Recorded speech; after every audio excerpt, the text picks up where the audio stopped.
মহান আল্লাহ পাক রব্বুল আলামিনের দরবারে অগণিত অসংখ্য শুকর যে আল্লাহ পাক রব্বুল আলামিন অতি দয়া করে মায়া করে আল্লাহ তাআলার ঘর মসজিদে আসার এবং বসার যে সুযোগ করে দিয়েছেন, এজন্য মহান মনিবের দরবারে কালিমাতুশ শুকর সকলেই বলি আলহামদুলিল্লাহ। সম্মানিত হাজিরিন, গত 2 জুমায় আমরা দোয়া নিয়ে কিছু কথা বলেছি।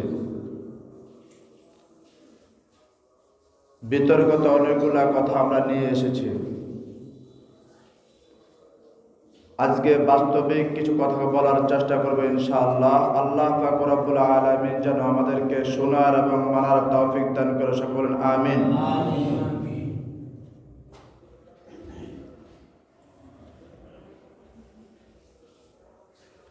আমাদের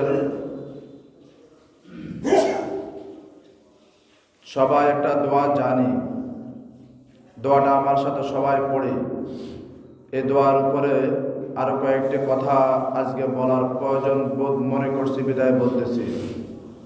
সবাই আমরা একসাথে পড়ি, আল্লাহুম্মা বারিক লানা ফি রজবা ওয়া শাবান ওয়া বাল্লিগনা রমাদান। আমাদের দেশে এখন জমির কৃষির কাজ চলতেছে না? আল্লাহ রাসূল সাল্লাল্লাহু আলাইহি ওয়াসাল্লামের হাদিসে ফরমান, রজব মাস আসবে যখন, তোমাদের গাছ রোপণ করার সময় হয়েছে। কি হয়েছে? গাছ রোপণ করার সময় হয়েছে। গাছ রোপণ শুরু করো। যেমন করি আমরা এখন কৃষিকাজের জন্য ধান গাছ রোপণ শুরু করছি না?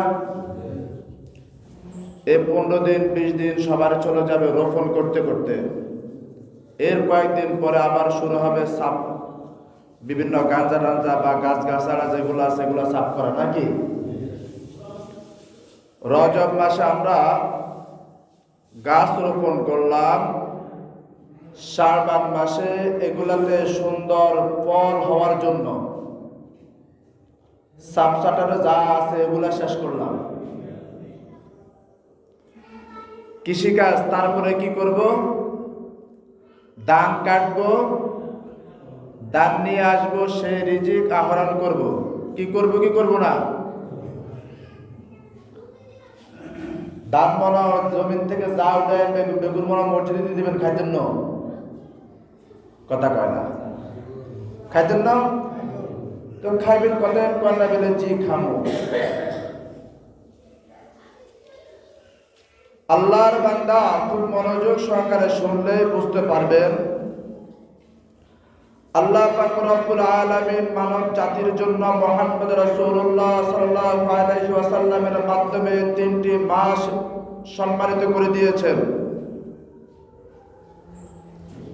একটা মাস রোপণ করবেন, আরেকটা মাস প্রস্তুতি গ্রহণ করবেন, আরেক মাস যত সওয়াব আছে, যত দোয়া আছে, যত মাগফিরাত আছে, যত নাজাত আছে, সব কিছু কামাই দিবেন। সুবহানাল্লাহ।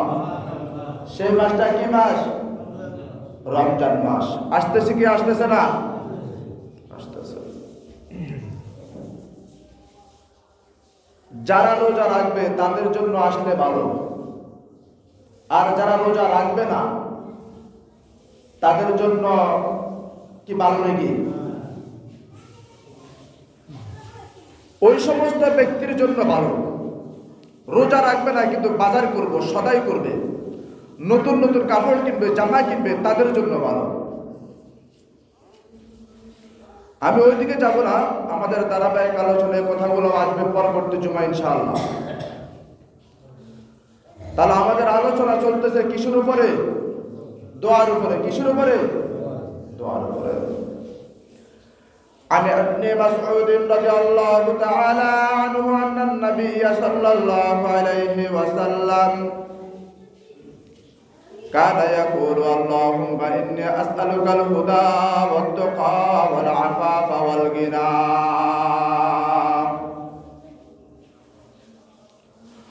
হযরত আব্দুল্লাহ ইবনে মাসউদ রাদিয়াল্লাহু তাআলা আনহু থেকে বর্ণিত,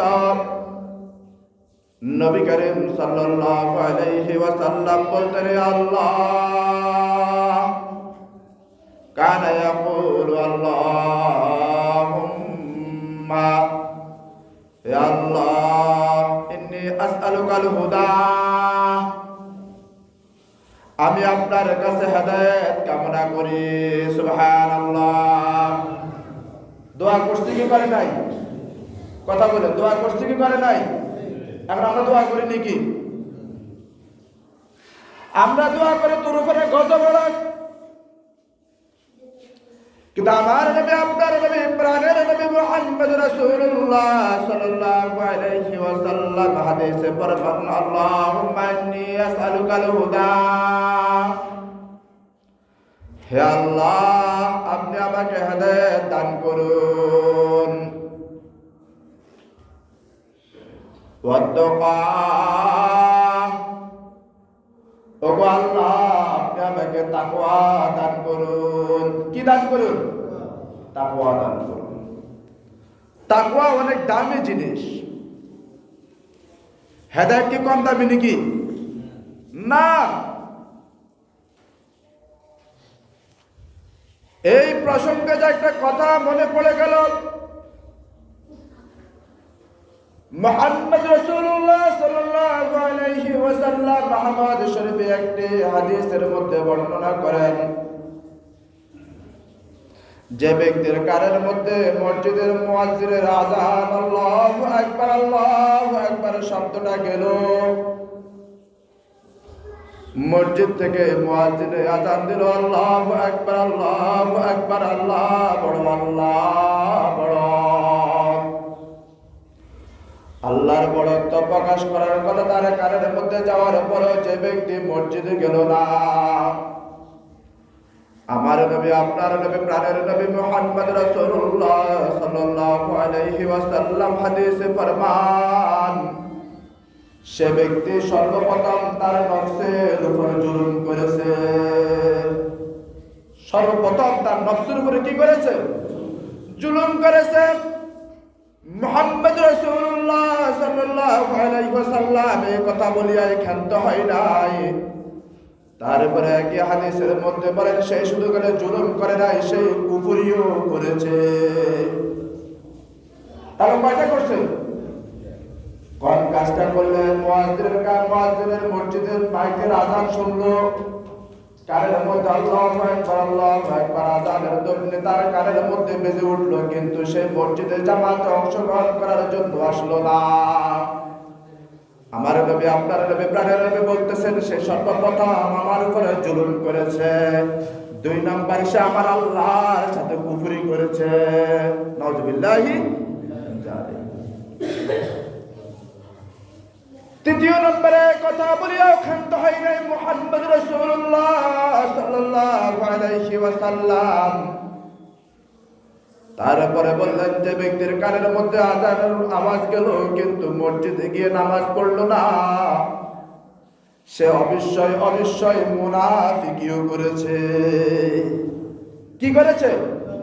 মুনাফিকি করেছে।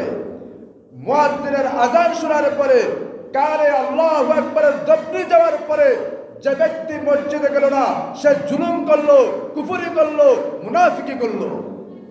হাদিস বর্ণনা করেছেন কে? মুহাম্মদুর রাসূলুল্লাহ সাল্লাল্লাহু আলাইহি ওয়াসাল্লাম। আল্লাহ রাসূল সাল্লাল্লাহু আলাইহি ওয়াসাল্লাম এত সতর্ক করার পরেও আল্লাহ তাআলার কাছে দোয়া করতেছেন, ও আল্লাহ, আল্লাহুম্মা ইন্নী আসআলুকাল হুদা ওয়াত তাকা, ও আল্লাহ আপনি আমাকে হেদায়েত দান করুন এবং আমাকে তাকওয়া দান করুন। যার মধ্যে তাকওয়া আছে সেই মসজিদে গিয়ে নামাজ পড়বে, যার মধ্যে তাকওয়া আছে সে রমজান মাসে রোজা রাখবে, যার মধ্যে তাকওয়া আছে সে আল্লাহর হুকুমগুলো আঁকড়ে ধরবে, যার মধ্যে তাকওয়া আছে সে হজ করার মালিক হলে হজ করবে, যার মধ্যে তাকওয়া আছে সে যাকাতের মালিক হলে যাকাত আদায় করবে, যার মধ্যে তাকওয়া আছে তার উপরে পর্দা ফরজ করা হয়েছে পর্দা মেনে চলবে, যার মধ্যে তাকওয়া আছে সেই আল্লাহর হুকুম মেনে চলবে। সৃষ্টি যার হুকুম চলবে আমার আল্লাহ পাক রব্বুল আলামিন কত সুন্দর করিয়া বান্দাকে বুঝানোর জন্য বলতেছে, আল্লাযীনা ইম্মাক্কানাহুম ফিল আরদি ওয়া আকামুস সালাহ ওয়া আতাউয যাকাহ ওয়া আমারু বিল মা'রুফ ওয়া নাহাউ আনিল মুনকার। ও দুনিয়ার মানুষ, আমি তোমাদেরকে যখন যে রাজত্ব দান করি, আমি তোমাকে যখন যে ক্ষমতা দান করি, আমি তোমাকে যখন যে ক্ষমতার চেয়ারে বসাই, তোমার সর্বপ্রথম কাজ হলো আমার 5 ওয়াক্ত নামাজ কায়েম করা। সর্বপ্রথম কাজ হলো তোমার কি করা? নামাজ কায়েম করা। আজকে কিছু লোক কোরআন হাদিসের প্রকৃত জ্ঞান না থাকার কারণে, বামপন্থীদের সাথে ঐক্যজোট করার কারণে, বামপন্থীদেরকে খুশি করার জন্য বলতেছে কোরআনের সাথে রাজনীতির কোনো সম্পর্ক নাই। কথা কয় না? খারাপকে খারাপ যদি বলতে না পারেন আপনি মুসলমান হতে পারবেন না, সে যাই হোক, এ টু জেড। আল্লাযীনা ইম্মাক্কানাহুম ফিল আরদি ওয়া আকামুস সালাহ, আমার আল্লাহ কয় আমি তোমাকে ক্ষমতা দান করেছি, আমার ক্ষমতার সাথে আমার কোরআনের সম্পর্ক আছে। ক্ষমতার সাথে, রাজনীতির সাথে, রাষ্ট্র ব্যবস্থার সাথে, আইন ব্যবস্থার সাথে, বিচার ব্যবস্থার সাথে, শিক্ষা ব্যবস্থার সাথে কোরআনের সম্পর্ক আছে কি নাই? কথা কয় না? কোরআনের সম্পর্ক আছে কি নাই? যদি কোরআনের সম্পর্ক থাকে, আল্লাহ পাক রব্বুল আলামিন পবিত্র কালামে পাকে বলেন, আল্লাযীনা ইম্মাক্কানাহুম ফিল আরদি ওয়া আকামুস সালাহ, যাকে আমি ক্ষমতা দান করলাম তার প্রথমত শর্ত হলো, প্রধানত কাজ হলো সে ওয়াকিমুস সালাহ, সে নামাজ কায়েম করার জন্য সর্বোচ্চ চেষ্টা করতে হবে। ওয়া আতুয যাকাহ, যাকে আমি নেতৃত্ব দান করলাম, ক্ষমতার চেয়ারে বসাইলাম, তার দ্বিতীয়ত কাজ হলো ইসলামী অর্থনীতি ব্যবস্থা কায়েম করার জন্য যাকাত আদায় করা। কি করা? যাকাত আদায় করা। কোরআনের সম্পর্ক আছে কি নাই? ওয়া আমারু বিল মা'রুফ ওয়া নাহাউ আনিল মুনকার। আমার আল্লাহ পাক রব্বুল আলামিন কয় আমি যাকে রাজত্ব দান করলাম, ক্ষমতা দান করলাম, তার প্রধানত কাজ হলো নামাজ কায়েম করবে, যাকাত আদায় করবে। তৃতীয় নাম্বার কাজ হলো সৎ কাজের আদেশ দিবে। চতুর্থ নাম্বার কাজ হলো ওয়া আমারু বিল মা'রুফ ওয়া নাহাউ আনিল মুনকার। প্রত্যেকটি অসৎ কাজকে সে যতটুকু সামর্থ্য আছে ওই পরিমাণে বাধা দিবে। যেই পরিমাণ শক্তি আছে আপনার চৌকিদারের শক্তি আছে, আপনি চৌকিদারের শক্তি প্রয়োগ করুন। আপনি মন্ত্রীর চেয়ারে আছেন, আপনি মন্ত্রীর ক্ষমতা প্রয়োগ করুন। আপনি মেম্বারের চেয়ারে আছেন, আপনার মেম্বার ক্ষমতা প্রয়োগ করুন। যার যতটুকু ক্ষমতা আছে, যার যতটুকু সামর্থ্য আছে ওই পরিমাণ ওয়া আমারু বিল মা'রুফি ওয়া নাহাউ আনিল মুনকার, সৎ কাজের আদেশ প্রদান করেন, অসৎ কাজের নিষেধ করার জন্য আদেশ দিয়েছেন কে? আল্লাহ সুবহানাহু ওয়া তাআলা। এখন আমরা সৎ কাজের আদেশ করতে পারি, কিন্তু সৎ কাজের আদেশ করতে পারি কিন্তু অসৎ কাজের নিষেধ করতে পারি না। আমার সামনে একজন ফেন্সিডিল খায়, আমি তাকে বাধা দিতে পারি না। আমার সামনে একজন ইয়াবা খায়, আমি তাকে বাধা দিতে পারি না। আমার সামনে একজন গাঁজা খায়, আমি তাকে বাধা দিতে পারি না। আমার সামনে একজন নারী নির্যাতন করে, আমি তাকে বাধা দিতে পারি না। আমার সামনে আমার একজন মুসলমান ভাইকে হত্যা করে, আমি তাকে বাধা দিতে পারি না। এটার কারণ হইল আমার মধ্যে ঈমানী শক্তি নাই। কি নাই? ঈমানী শক্তি নাই। ওয়া'মারু বিল মা'রুফ ওয়া নাহাউ আনিল মুনকার। যদি তুমি নিজেকে আল্লাহ ওয়ালা দাবি করো, যদি তুমি নিজেকে ঈমানদার দাবি করো, যদি তুমি তোমাকে নিজেকে তাকওয়াবান দাবি করো, যদি তুমি নিজেকে হেদায়েত প্রাপ্ত বলে দাবি করো, যদি তুমি নিজেকে আল্লাহর রিজিক প্রাপ্ত বলিয়া দাবি করো, তাহলে অবশ্যই তোমাকে সৎ কাজের আদেশ করতে হবে এবং অসৎ কাজের নিষেধ করতে হবে। আদেশ কার? আল্লাহ সুবহানাহু ওয়া তাআলা। তাহলে এই হাদিসের মধ্যে আসলো আল্লাহুম্মা ইন্নী আসআলুকাল হুদা ওয়াত তাকা। ও আল্লাহ, আপনি আমাকে হেদায়েত দান করেন এবং আপনি আমাকে কি করেন? তাকওয়া দান করেন। আপনার ভয় আমার মধ্যে কি করেন? দান করেন। কার ভয়? আল্লাহর ভয় না দুনিয়ার মানুষের ভয়? জেল জুলুম নির্যাতনের ভয় না। যতক্ষণ পর্যন্ত আল্লাহর ভয় আপনার মধ্যে না আসবে ততক্ষণ পর্যন্ত আপনি মুমিন নয়, আপনি মুসলমান নয়। আল্লাহ রাসূল সাল্লাল্লাহু আলাইহি ওয়াসাল্লাম এখনো দোয়া শেষ করে নাই, দোয়া চলমান আছে।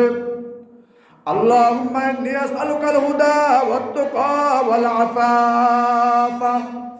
ওগো আল্লাহ, আমি আপনার কাছে দোয়া করতেছি, আপনি আমাকে পবিত্রতা দান করুন। সুবহানাল্লাহ। তাহলে পবিত্রতা কার চরিত্র? মুহাম্মাদুর রাসূলুল্লাহ। আল্লাহর চরিত্র হলো পবিত্রতা, আল্লাহর পছন্দ হলো পবিত্রতা। তাহলে ইন্নামাল মুশরিকুনা নাজাসুন ফালা ইয়াকরাবুল মাসজিদাল হারাম। প্রসঙ্গে কথা চলে আসে, দেখেন আল্লাহ পাক রব্বুল আলামিন কয় ইন্নামাল মুশরিকুনা নাজাসুন। দুনিয়ার সমস্ত মুশরিক নাফাক।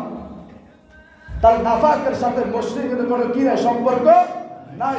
নাজাসের সাথে, মসজিদের আল্লাহওয়ালার সাথে, রাসূলের সাথে, আল্লাহর সাথে কোনো সম্পর্ক নাই। তাহলে আল্লাহর পছন্দ কি? পবিত্রতা। এই জন্য আল্লাহ রাসূল দোয়া করতেছে ওয়ালা আফাফা। ওগো আল্লাহ, আপনি আমাকে পবিত্রতা দান করুন। সুবহানাল্লাহ। কি দান করুন? পবিত্রতা দান করুন। তারপরে মধ্যে বলতে এখনো শেষ করেন নাই, এখনো দোয়া চলমান আছে। আল্লাহ রাসূল সাল্লাল্লাহু আলাইহি ওয়াসাল্লাম বলেন আল্লাহুম্মা ইন্নী আসআলুকাল হুদা ওয়াত তাকা ওয়াল আফাফা ওয়াল গিনা। সুবহানাল্লাহ। ওয়াল গিনা। আল্লাহ রাসূল সাল্লাল্লাহু আলাইহি ওয়াসাল্লাম বলেন ওগো আল্লাহ, আপনি আমাকে সম্মানিত করিয়া দুনিয়াতে বানাইছেন। ওগো আল্লাহ, আপনি মানব জাতিকে সম্মানিত করিয়া দুনিয়াতে বানাইছেন। সমস্ত সৃষ্টির মধ্যে সর্বশ্রেষ্ঠ জীব হিসাবে মানুষকে আপনি ঘোষণা দিয়েছেন। ওয়াল গিনা। ওগো আল্লাহ, আপনি আমাকে দুনিয়ার কোন মানুষের মুখাপেক্ষী করিয়েন না। যদি কাউকে মুখাপেক্ষী মনে করে সে কি শ্রেষ্ঠ নাকি? যে কোন রকমের মুখাপেক্ষী না সেই তো কি শ্রেষ্ঠ। আল্লাহ রাসূল দোয়া করতেছেন ওগো আল্লাহ, আপনি আমাকে দুনিয়ার কোন মানুষের মুখাপেক্ষী করিয়ে দোয়া করবেন। কি করতেন না? করবেন ইনশাআল্লাহ।